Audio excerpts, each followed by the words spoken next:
Hello students, how are you? सभी बढ़िया होंगे बच्चों।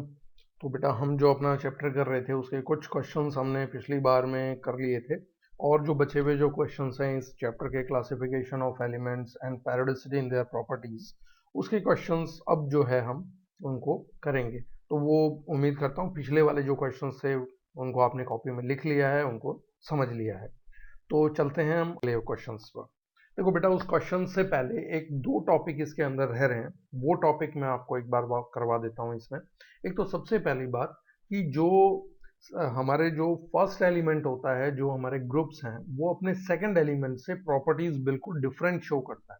उसको हम कहते हैं एनोमलस बिहेवियर। ठीक है, जो सेकंड जो हमारे पीरियड के जो एलिमेंट्स हैं उनके अंदर एक ये प्रॉपर्टी होती है, फर्स्ट एलिमेंट अपने जो बाकी के एलिमेंट्स हैं उनसे प्रॉपर्टीज बिल्कुल अलग शो करता है, यानी उसकी प्रॉपर्टी बाकी के ग्रुप के एलिमेंट से मैच नहीं करती। ठीक है। अब वो बेसिकली कौन कौन से हैं, जैसे कि मेनली जैसे आपका फ्लोरीन है, फ्लोरीन की क्लोरीन से नहीं मिलती। ऑक्सीजन है, उसकी सल्फर से नहीं मिलती। नाइट्रोजन है, उसकी फास्फोरस से प्रॉपर्टीज मैच नहीं करती। तो उसके कारण क्या हैं? तो बेसिकली जो पहला एलिमेंट होता है उसके मेनली ये हमारे चार रीजंस हैं।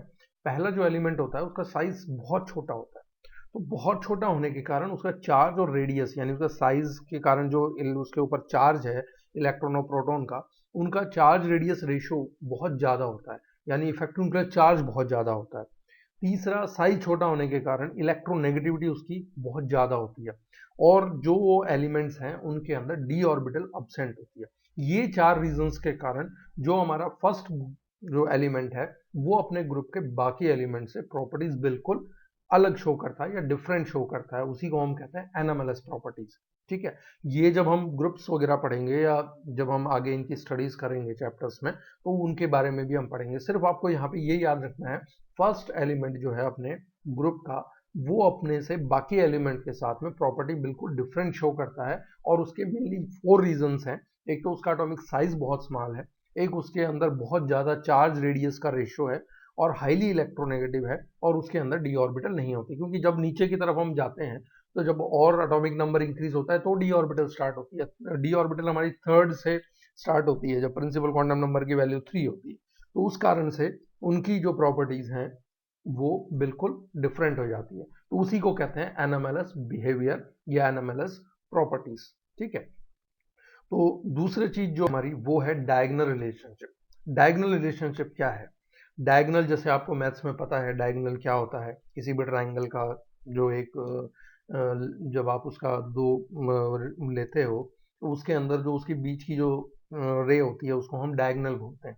ठीक है। तो उसी तरह से यहाँ पे होता है कि जो फर्स्ट एलिमेंट है ग्रुप की, वो अपने नेक्स्ट ग्रुप के सेकंड एलिमेंट के साथ सिमिलरिटी शो करती है प्रॉपर्टीज में।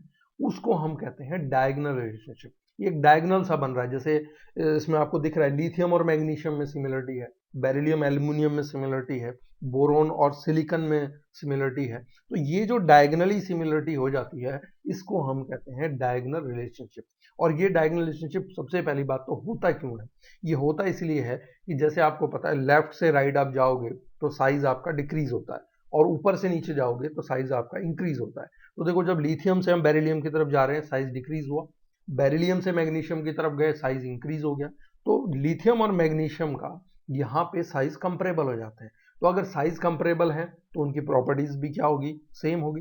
इसी तरह से बेरिलियम से जब हम बोरोन की तरफ जाते हैं तो साइज डिक्रीज हुआ, और बोरोन से एल्यूमिनियम की तरफ जब नीचे की साइड में गए तो साइज इंक्रीज हो गया। तो बेरिलियम और एल्यूमिनियम इन दोनों के साइजेस सिमिलर हो जाते हैं, उसके कारण इनकी प्रॉपर्टीज भी सेम हो जाती है। Same condition is with boron and silicon. ठीक है। लेकिन ये सब एलिमेंट्स में नहीं है, सिर्फ हमारा जो सेकंड पीरियड के एलिमेंट्स हैं वो ही ये प्रॉपर्टी शो करेंगे, बाकी के जो हैं वो नहीं शो करते। ये आपने ध्यान रखना है। डायगोनल रिलेशनशिप सभी में नहीं है, सिर्फ कुछ एलिमेंट्स में है, और वो कुछ एलिमेंट्स में क्यों है? Due to their similar properties. ठीक है। तो डायगोनल रिलेशनशिप क्या है?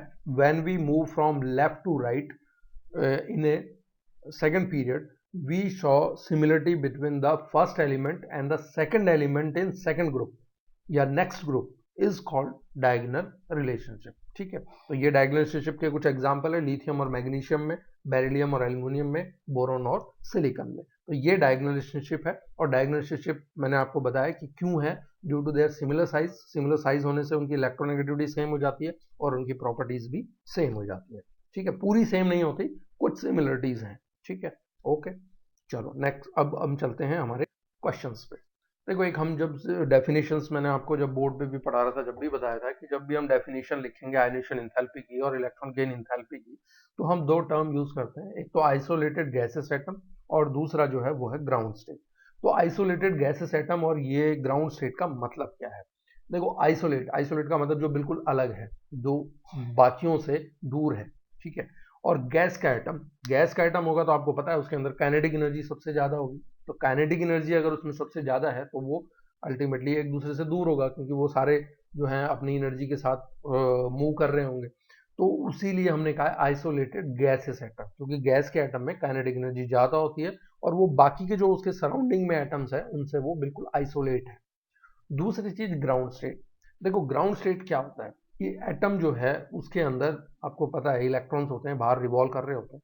तो अगर मान लो कोई इलेक्ट्रॉन पहले ही एनर्जी एब्जॉर्ब करके बाहर जा चुका है, तो अब उस इलेक्ट्रॉन को निकालने के लिए आपको कम एनर्जी लगानी पड़ेगी, क्योंकि वो ऑलरेडी थोड़ा बहुत तो ट्रैवल पहले ही कर चुका। तो हम यहाँ पे कहते हैं ग्राउंड स्टेट में होना चाहिए, यानी इलेक्ट्रॉन अपनी उसी जगह पे होना चाहिए जहां पे वो होना चाहिए, ग्राउंड स्टेट में। अगर वो एक्साइटेड स्टेट में है तो वहां से इलेक्ट्रॉन को निकालने के लिए जो एनर्जी चाहिएगी वो एग्जैक्ट नहीं होगी। तो इसीलिए हम कहते हैं कि वो एक तो ग्राउंड स्टेट में, क्योंकि स्टेबल फॉर्म में होता है, तो वहां से आप जो एनर्जी लगाओगे दैट विल बी कॉल्ड, उसकी जो एग्जैक्ट एनर्जी है वो वहां पे आ जाएगी। तो इसीलिए हमने दो टर्म्स यूज किए हैं, एक तो आइसोलेटेड गैसेस एटम, वो एक दूसरे के ऊपर कोई इफेक्ट नहीं डालने वाला होना चाहिए, तो दोनों एटम जो हैं या उसके जो सराउंडिंग में एटम्स हैं वो एक दूसरे से बिल्कुल अलग होने चाहिए। और दूसरा, वो ग्राउंड स्टेट में होना चाहिए, तभी उसकी एग्जैक्ट एनर्जी आएगी। ठीक है, होप ये आपको क्वेश्चन बिल्कुल क्लियर हो गया होगा। और डेफिनेशंस में भी आपने आयनेशन एंथैल्पी की डेफिनेशन हो चाहे इलेक्ट्रॉन गेन एंथैल्पी की डेफिनेशन हो, दोनों में ये टर्म्स यूज जरूर करने हैं। नेक्स्ट क्वेश्चन पे आते हैं।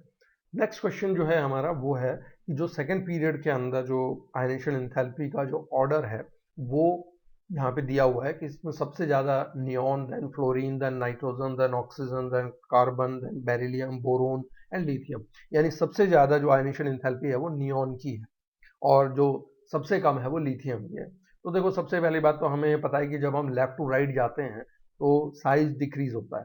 तो साइज अगर डिक्रीज होगा तो इलेक्ट्रॉन को निकालने के लिए हमें ज़्यादा एनर्जी चाहिएगी। ठीक है, तो अब यहाँ पे जो क्वेश्चन आते हैं, जैसे नियॉन की सबसे ज़्यादा क्यों है, तो नियॉन आपको पता है नोबल गैस है। नोबल गैस अगर है तो उसकी जो इलेक्ट्रॉनिक कॉन्फ़िगरेशन है वो कम्प्लीटली फिल्ड है, स्टेबल है, तो वो क्यों देगा अपना इलेक्ट्रॉन? तो वहां पे आपको एनर्जी ज़्यादा लगानी पड़ेगी, क्योंकि उनके इलेक्ट्रॉन और न्यूक्लियस के बीच में अट्रैक्शन बहुत ज़्यादा है, क्योंकि हाईली स्टेबल है। ठीक है, और लिथियम आपको पता है उसका साइज सबसे बड़ा है इनमें। और अगर हम लास्ट की तरफ जाएंगे, मेटल्स में आता है ये लिथियम हमारे फर्स्ट ग्रुप के अंदर, तो उसके अंदर से इलेक्ट्रॉन निकालना आपके लिए ईजियर होगा। अब जो इसके अंदर क्वेश्चन है वो ये पहला तो क्वेश्चन ये पूछ रहा है, beryllium has higher first ionisation enthalpy than boron. Beryllium का अगर आप कॉन्फ़िगरेशन देखोगे 1s2 2s2 है, यानी कंप्लीटली फिल्ड है। एस में कितने आ सकते हैं? 2 इलेक्ट्रॉन, तो दोनों उसकी शेल जो है भरी हुई है, तो उसमें से इलेक्ट्रॉन को निकालने के लिए आपको ज्यादा एनर्जी लगानी ही पड़ेगी। जबकि बोरोन में क्या है, 2s2 2p1। अब p में तो 6 इलेक्ट्रॉन चाहिए कंप्लीटली फिल्ड के लिए, हाफ फिल्ड के लिए 3 चाहिए, तो वो दोनों ही चीज नहीं है। तो अगर वो एक इलेक्ट्रॉन दे दे तो उसका कॉन्फ़िगरेशन अब क्या बचेगा, 1s2 2s2, तो यानी कि वो इलेक्ट्रॉन इजीली दे देगा और स्टेबल हो जाएगा। तो इसीलिए बोरोन जल्दी से इलेक्ट्रॉन देता है जिससे कि वो स्टेबल हो सके, इसीलिए उसकी जो फर्स्ट आयनेशन एंथैल्पी की वैल्यू है बोरोन की वो बेरिलियम से कम है। अगला क्वेश्चन है, oxygen has lower first ionisation enthalpy than nitrogen and fluorine. तो देखो, नाइट्रोजन में अगर आप कॉन्फ़िगरेशन लिखोगे तो 1s2 2s2 2p3 आता है, यानी हाफ फिल्ड। तो हाफ फिल्ड है तो वो अपना इलेक्ट्रॉन क्यों देगा, यानी एनर्जी ज्यादा लगेगी। अब आते हैं फ्लोरीन पे। फ्लोरीन का जो कॉन्फ़िगरेशन है 1s2 2s2 2p5। ठीक है, तो अब उसको क्या है, उसको तो एक इलेक्ट्रॉन चाहिए जिससे कि वो अपना ऑक्टेट पूरा कर सके। तो उसके अंदर तो इफेक्टिव न्यूक्लियर चार्ज बहुत ज्यादा है, वो इलेक्ट्रॉन खींचने की कोशिश करेगा ना कि देने की, तो वहां पे भी उसकी भी ज्यादा होगी। जबकि ऑक्सीजन के अंदर हम आए तो उसका कॉन्फ़िगरेशन जो है 1s2 2s2 2p4 है। अगर वो एक इलेक्ट्रॉन दे दे तो क्या होगा, हाफ फिल्ड हो जाएगा, 2p3 हो गया। 2p3 का क्या है, हाफ फिल्ड। तो ऑक्सीजन क्या करेगा, आराम से इलेक्ट्रॉन दे देगा, जबकि नाइट्रोजन हाफ फिल्ड है वो नहीं देगा, और फ्लोरीन में इफेक्टिव चार्ज बहुत ज्यादा है, उसको सिर्फ एक इलेक्ट्रॉन चाहिए, तो उसके कारण से फ्लोरीन भी जल्दी से इलेक्ट्रॉन नहीं देगा।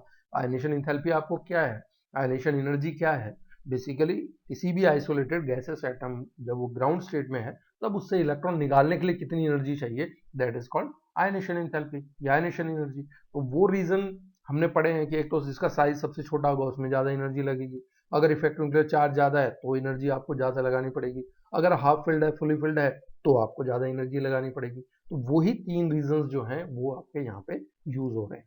ठीक है, next question, what is the basic difference between the term electron gain enthalpy and electronegativity. ये क्वेश्चन मैंने आपको बोर्ड पे भी समझाया था कि इलेक्ट्रॉन गेन एंथैल्पी वर्ड के अंदर इसका मतलब है कि जब कोई इलेक्ट्रॉन गेन करता है तो कितनी एनर्जी चेंज हुई, that is called electron gain enthalpy. And what is electronegativity, कोई भी जो एटम है वो जिस फोर्स से, उसकी जो प्रॉपर्टी है वो इलेक्ट्रॉन को अपनी तरफ, इलेक्ट्रॉन पेयर को अपनी तरफ खींचने की कोवलेंट बॉन्ड के अंदर, दैट इज कॉल्ड इलेक्ट्रोनेगेटिविटी।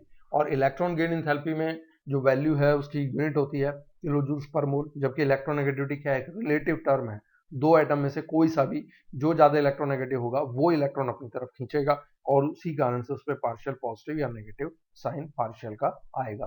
ठीक है, इलेक्ट्रॉन गेन एंथैल्पी जो है उसकी वैल्यू फिक्स होती है, जबकि इलेक्ट्रोनेगेटिविटी की वैल्यू वेरिएबल होती है, वो चेंज होती रहती है, उसकी हम वैल्यू जो है वो फिक्स नहीं कर सकते। ठीक है, तो ये आपको क्वेश्चन क्लियर हो गया होगा, ऑलरेडी हमने बिल्कुल पहले भी इसको किया है। ठीक है, तो अब हम आगे की तरफ हमारे चलते हैं नेक्स्ट क्वेश्चन की तरफ। नेक्स्ट क्वेश्चन है, right the general electronic configuration of S block, P block, D block and F block elements. S block के एलिमेंट्स का जनरल कॉन्फ़िगरेशन क्या होगा, उनके एस ऑर्बिटल में या तो एक इलेक्ट्रॉन होगा या दो इलेक्ट्रॉन होगा। पी ब्लॉक के एलिमेंट्स का कॉन्फ़िगरेशन क्या होगा, उनकी एस पूरी भरी हुई होगी और पी में एक से लेके 6 इलेक्ट्रॉन हो सकते हैं। डी ब्लॉक वालों का क्या होगा, डी ब्लॉक के अंदर एस के अंदर जो है वो 0 से 2 इलेक्ट्रॉन हो सकते हैं, 1 भी हो सकता है, 2 भी हो सकता है, और डी में एन की वैल्यू जो हमारे एस वाले के एन की वैल्यू है उससे कम होगी, और उसके अंदर डी में 1 से लेके 10 इलेक्ट्रॉन हो सकते हैं। ठीक है, इसी तरह से एफ ब्लॉक की जब आप बात करेंगे तो एस ब्लॉक के अंदर एस जो ऑर्बिटल है उसके अंदर 2 इलेक्ट्रॉन होंगे, डी में या तो 0 होंगे या 1 होगा, और उस एन की वैल्यू जो एस वाले के एन की वैल्यू है यानी प्रिंसिपल क्वांटम नंबर की वैल्यू है उससे कम होगी, और एफ वाले में 2 वैल्यूज कम होंगी। जैसे अगर मान लो आपका 5s2 है तो डी आपका 4d होगा, और वो आपका जो है 3f होगा, बाकी 3f होता नहीं है, स्टार्टिंग जो है 4f से होती है। तो अगर 6s2 है तो 5d होगा और वहां पे आपका 4f होगा। तो वो n-1 का मतलब ये है कि जो s के जो वैल्यू है, जो आपके सबसे ज्यादा प्रिंसिपल क्वांटम नंबर की वैल्यू है, उससे d में 1 कम होगा और f में 2 उसकी वैल्यू कम होगी। ठीक है, चलो नेक्स्ट वन पे आते हैं। Assign the position of the elements having outer electronic configuration, जहां पे n की वैल्यू आपको फर्स्ट वाले में 3 दी हुई है, सेकंड वाले में 4 दी हुई है, और थर्ड वाले में 6 दी है। तो मैंने आपको बताया था पोजीशन कैसे निकालते हैं। जो आपके n की वैल्यू है यानी प्रिंसिपल क्वांटम नंबर की वैल्यू है वो आपका क्या बताता है, पीरियड। जो आपका लास्ट इलेक्ट्रॉन किस में गया है, s में गया है या p में गया है, उसके हिसाब से हम निकालते हैं ग्रुप्स। तो देखो पहले वाले केस में लास्ट इलेक्ट्रॉन गया है p में और उसके अंदर 4 इलेक्ट्रॉन है, तो लास्ट इलेक्ट्रॉन अगर p में जाता है तो हम क्या करते हैं, उससे पहले वाले s और p दोनों के इलेक्ट्रॉन को जोड़ लेते हैं और उसमें 10 जोड़ देते हैं। तो 4 और 2 6 और 10 उसमें जोड़ दिया यानी 16। तो 16 तो हो गया हमारा ग्रुप और 3 हो गया हमारा पीरियड। n की वैल्यू क्या बताती है, आपका पीरियड, और जो आपका s में या p में या d में गया है वो आपका ग्रुप बताता है। अब नेक्स्ट वाला क्वेश्चन जो है उसके अंदर n की वैल्यू 4 है, और इसमें अगर आप देखोगे लास्ट इलेक्ट्रॉन आपका डी में गया है क्योंकि डी नहीं भरी हुई है। ठीक है, लिखने को हम ns2 बाद में लिखते हैं, क्यों लिखते हैं, क्योंकि n की वैल्यू जो डी वाले के n की वैल्यू है उससे एक कम होती है, डी की वैल्यू एक हमेशा कम मिलेगी आपको। ठीक है, तो यहाँ पे अगर हम 4 रखेंगे तो 4s2 आएगा और 3d2 आएगा, यानी लास्ट इलेक्ट्रॉन किस में गया है, डी में। तो इसके हिसाब से हम क्या करते हैं, जब डी में लास्ट इलेक्ट्रॉन जाता है तो हम s और d दोनों के इलेक्ट्रॉन को गिनते हैं, उसके हिसाब से उसका ग्रुप होता है। तो यहाँ पे उसका ग्रुप जो होगा वो 4 होगा, और पीरियड वही n की वैल्यू दैट इज 4। जो हमारा तीसरा है यहाँ पे n की वैल्यू 6 है। ठीक है, तो बेसिकली क्या होता है, f में अगर आपका लास्ट इलेक्ट्रॉन गया है तो f ब्लॉक के एलिमेंट हमने बिल्कुल नीचे अलग से रखे हुए हैं, तो वहां पे हम ब्लॉक तो नहीं बता सकते, सिर्फ उसका पीरियड बता सकते हैं। तो एफ की वैल्यू जो आपकी एन की वैल्यू जो यहाँ पे 6 है, दैट मीन्स उसका पीरियड 6 है, और ये एफ ब्लॉक एलिमेंट्स में है, क्योंकि एफ ब्लॉक एलिमेंट्स हमारी पीरियड टेबल के बिल्कुल नीचे रखी हुई है, उनका हम ग्रुप मेजर नहीं करते या उनका ग्रुप हम बता नहीं सकते। ठीक है, एस के लिए बता सकते हैं, पी के लिए बता सकते हैं, डी के लिए बता सकते हैं। एस के लिए रूल क्या है, लास्ट इलेक्ट्रॉन अगर एस में गया है तो वही उसका ग्रुप, लास्ट इलेक्ट्रॉन पी में गया है तो पी और उससे पहले वाले एस दोनों को जोड़ो, उनके अंदर कितने इलेक्ट्रॉन है और 10 और जोड़ दो। अगर लास्ट इलेक्ट्रॉन आपका डी में गया है तो डी के इलेक्ट्रॉन्स और उससे पहले वाले एस के इलेक्ट्रॉन दोनों को जोड़ दो, वही उसका ग्रुप होगा। और एन की वैल्यू हमेशा क्या बताएगी, उसका period. Next question, how would you react to the statement that electronegativity of N on Pauling scale is 3 in all the nitrogen compound? देखो हमने अभी पढ़ा है कि जो इलेक्ट्रोनेगेटिविटी है वो चेंज होती रहती है, क्योंकि वो रिलेटिव टर्म है, ये दूसरे पे डिपेंड करती है कि दूसरा उसके सामने कौन है।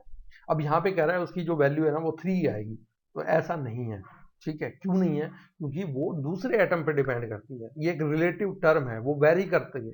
दूसरा एटम कौन सा है उसके ऊपर डिपेंड करेगी इलेक्ट्रोनेगेटिविटी की वैल्यू नाइट्रोजन की। तो इसीलिए ये स्टेटमेंट जो है वो सॉरी गलत है। ठीक है, क्योंकि इलेक्ट्रोनेगेटिविटी जो है वो उसकी जो वैल्यू है वेरी करती है। अब आते हैं, जो हमने ये क्वेश्चंस पढ़े हैं इनको आपने अपनी नोटबुक में लिखना है और इनको आपने ढंग से समझना है। तो मोस्टली आपके क्वेश्चंस जो हैं एनसीईआरटी के वो हमने कवर कर लिए हैं। उम्मीद करता हूँ ये आपको समझ में भी आएंगे। देखो बेटा, अगर समझ में आओगे, मैंने पिछले वीडियो में भी कहा था, अगर साइंस को समझोगे इससे इजी कुछ नहीं है, और अगर आप इसको रटोगे तो इससे हार्ड कुछ भी नहीं है। तो दोनों चीज़ है, अंडरस्टैंड करो, चीज़ों को समझो, बहुत ईजी लगेगी आपको साइंस, ऐसा लगेगा जैसे आप बिल्कुल एक बहुत ही सिंपल चीज़ पढ़ रहे हो। तो इसीलिए मैं आपको बार बार स्ट्रेस करता हूँ कि आप इनको अंडरस्टैंड करो, रटो मत। और जितना अंडरस्टैंड करोगे, जितनी आपकी अंडरस्टैंडिंग बढ़ेगी, उतना ही आपका माइंड जो है वो शार्प होगा, और साइंस का मतलब ही ये है अंडरस्टैंडिंग।